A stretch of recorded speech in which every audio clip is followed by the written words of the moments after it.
Block print করতে চান কিন্তু করতে পারেন না, তাদের জন্য ভিডিওটি। হ্যালো এভরিওয়ান, আমি চৈতি। আজকে আমি ব্লক প্রিন্টের জন্য এখানে বয়েল কাপড় নিয়েছি এবং নিয়েছি রেডি কালার এবং সাথে কাঠের ডাইস এবং রং স্প্রেড করার জন্য নিয়েছি হচ্ছে রেক্সিন। তো ডাইসগুলোকে পানিতে ভিজিয়ে রেখেছিলাম 20 থেকে 15 মিনিটের জন্য।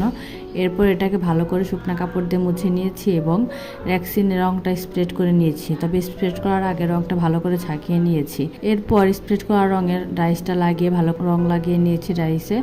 এরপর কাপড়ের চারপাশে এরকম ডাইস দিয়ে চাপ দিয়ে নিয়েছি।